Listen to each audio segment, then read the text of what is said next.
It seems that recently, all I've really been playing are damage over time builds. And this is because damage over time is in a really good spot. It's a great way to get a lot of damage, and it's a great way to get very consistent damage. Although this build is certainly one of the more eccentric of the builds that I've tried recently. It's something that I thought would fail.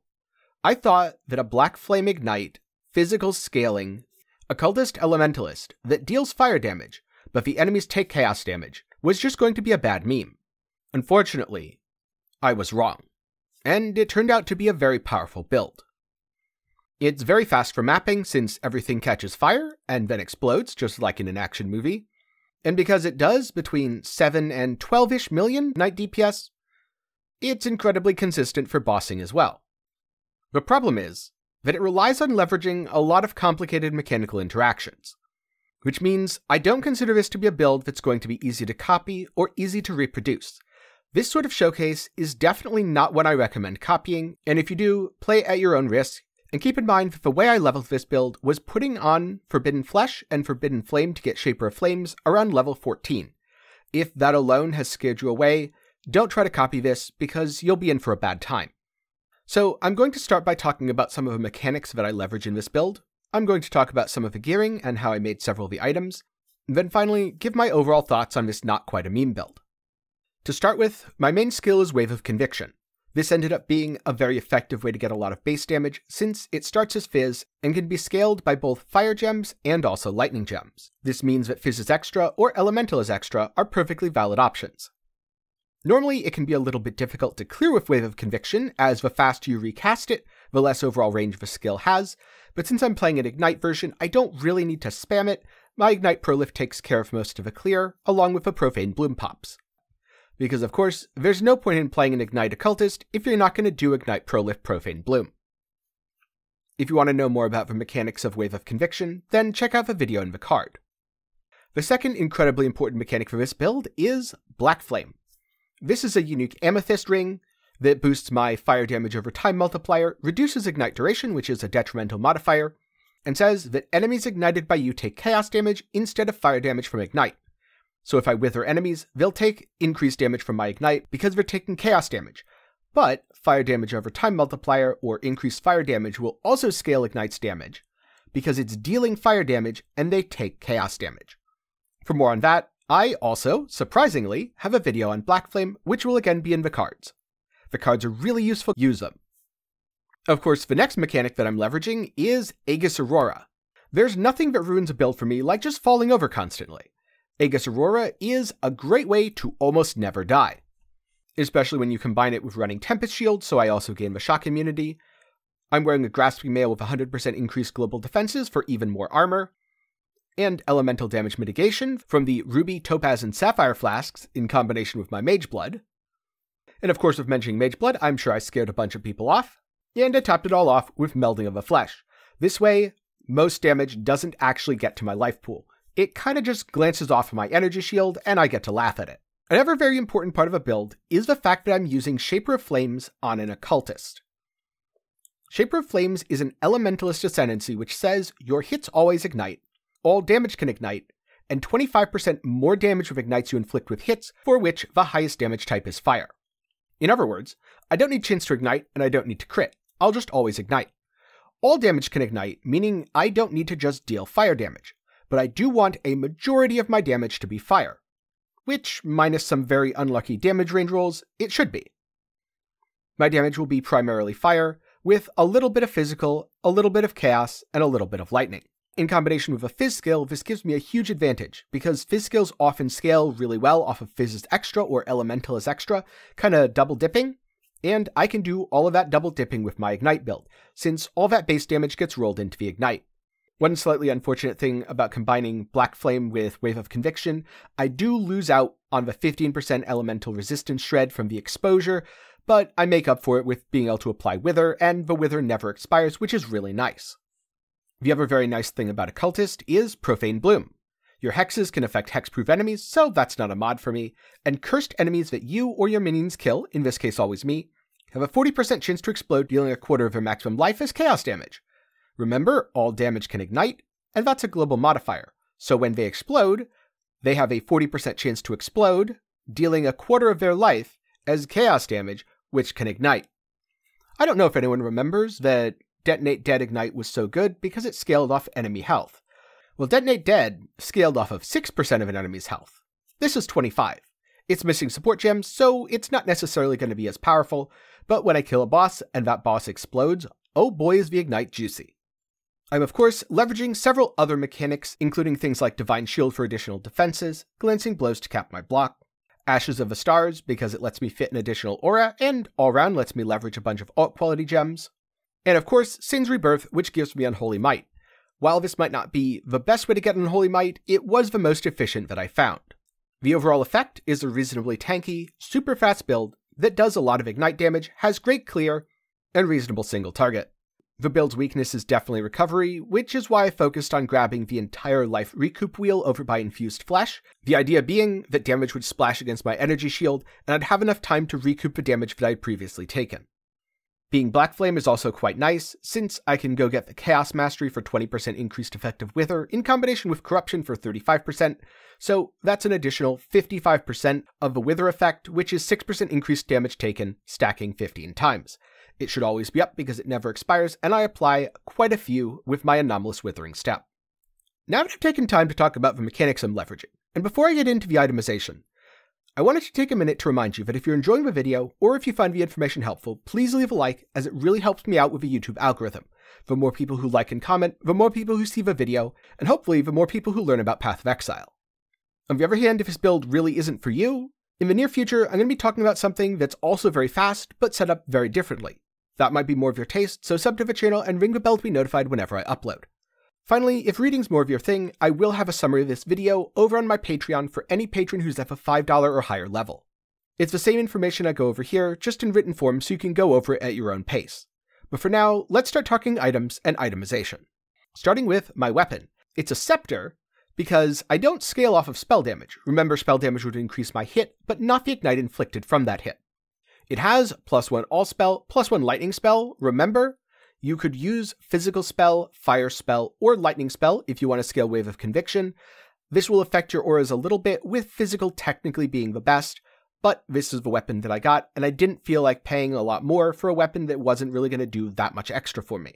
I bought it with the +1/+1. I think it was already multi-modded, but I removed the crafted mod, and instead I did multi-mod, cannot roll attack, and any random prefix. Then I Hunter Slammed it. I happened to hit, ignites you inflict, deal damage 15% faster, which was the best case result, but there was actually no bad result there. Even if I got Fizz converted to Chaos, the worst of the options, well, it was still pretty usable. And from there, I just re-multi-modded it. Fire damage and fire damage over time multiplier was good enough. For my shield, of course, I'm using Aegis Aurora. Mine happens to also have 7% of physical damage from hits taken as fire, which means I get to leverage the fact that my resistances are significantly over 75%. My amulet, as I mentioned before, is Ashes of the Stars, anointed with Charisma. Charisma is absolutely great if you want to fit in extra auras, and it's why I was able to run so many. I'm running Herald of Ash, Malevolence, Determination, Herald of Purity, Defiance Banner, Tempest Shield, and Clarity, all without reserving a single point of my life. For belt, of course, I'm using a Mageblood, and of course it has enemies withered by you, have -6% to all resistances, which is a significant damage boost and absolutely worth it. This is the sort of build that would be very difficult to make without a Mageblood, mostly because I wouldn't be able to get the elemental resistances I need for Melding of the Flesh to deal with its penalty, in combination with all the offensive stats that I have all over my gear. If you look at things like my boots, gloves, and helmet, I have very few resistances on any of them. I'm basically just going pure damage, damage, damage. For One Ring, of course, I have the Blackflame, which I talked about earlier when I was going over mechanics. And for the other, I have a Fractured Despair Ring. I wanted Despair on hit, and the options were either Fractured or Hunter. The nice thing about Hunter is, potentially, I could get a better overall curse. On the other hand, the advantage of a Fractured Ring is that I could use Essence of Delirium to get 12 to 15% to damage over time multiplier. Once I hit the dot multi and any useful suffix, which in this case happened to be Cold Res because that's exactly what I needed with the rest of my gear, I would just roll the prefixes using Veiled Chaos until I hit life and mana regen. The mana regen is actually relevant, so that's what I wanted to hit. Finally, I crafted non-channeling skills have -8 to mana cost, again, quite relevant, and called it good to go.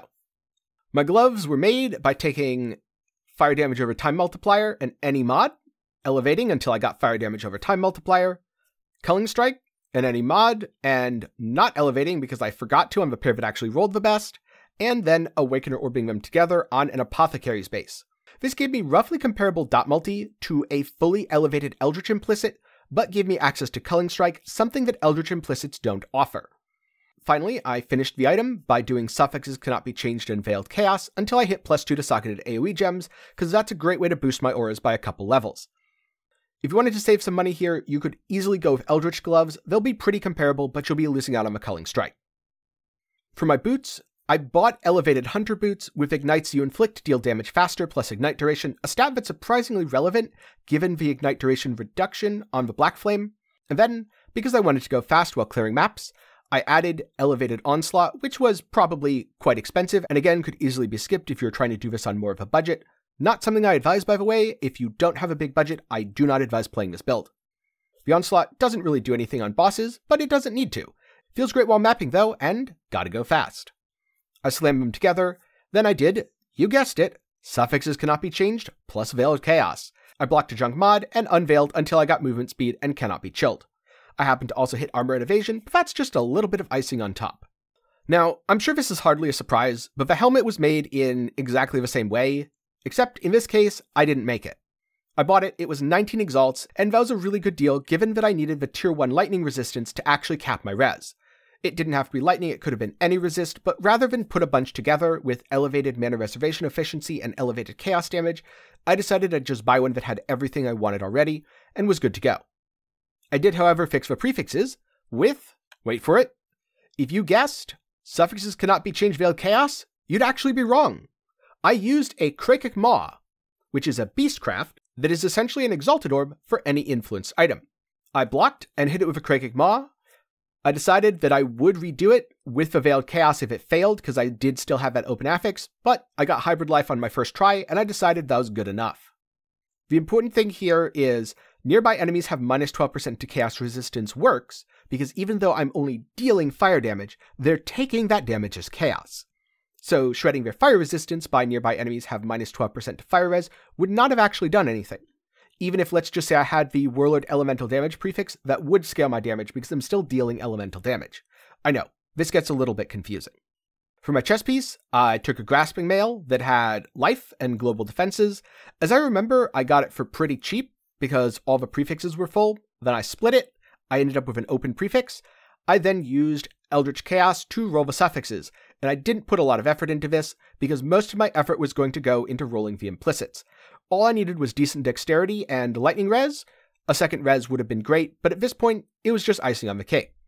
The big advantage of this item is it has the elevated maximum cold res of +3%. Because I'm stacking cold res, and because I'm using Melting of the Flesh, this essentially gives me +3% to maximum all elemental resistances. This, in combination with the Determination Aura effect, makes the chest incredibly powerful defensively. I forget exactly how much armor I go to. I think it's something like 20 or 30,000 armor all the way up to almost 60,000 with the chest on versus off. And that about covers most of my gear.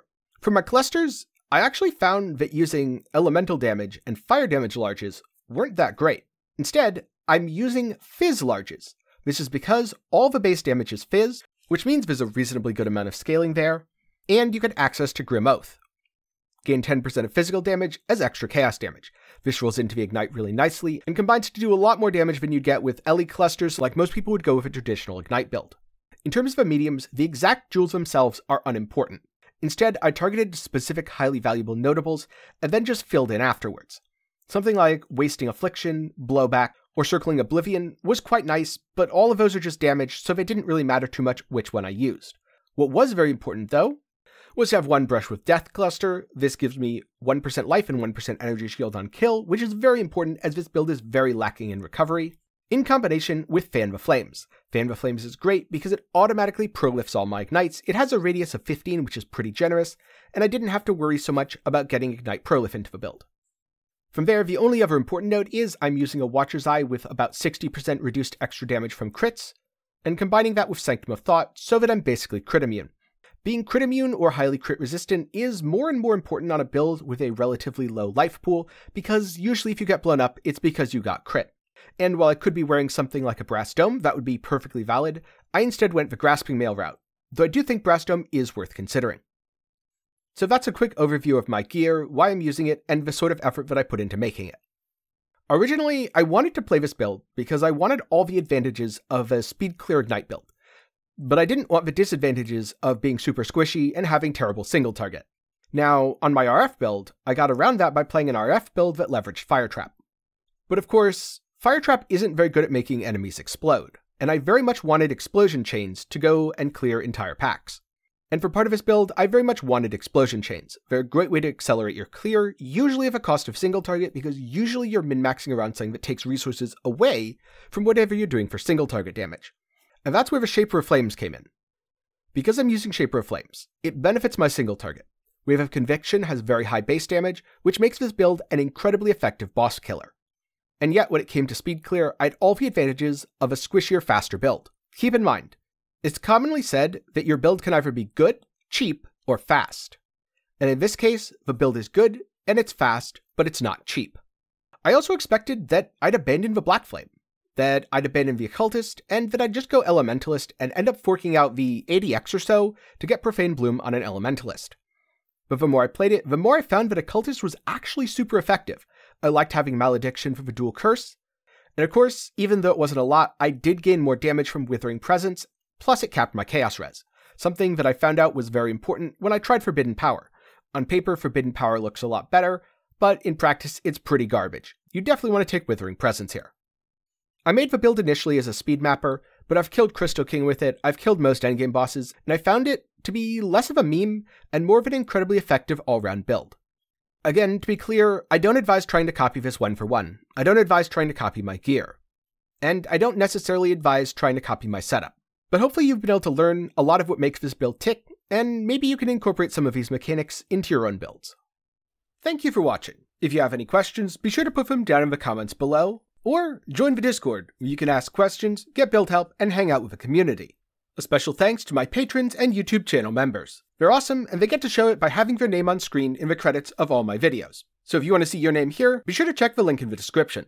For more general gaming content, check out my second channel, 10 Gaming Thoughts, and if you want a water bottle or a cool shirt, I have a link to my official merch shop in the description. I hope you learned something today, and I hope to see you again sometime soon.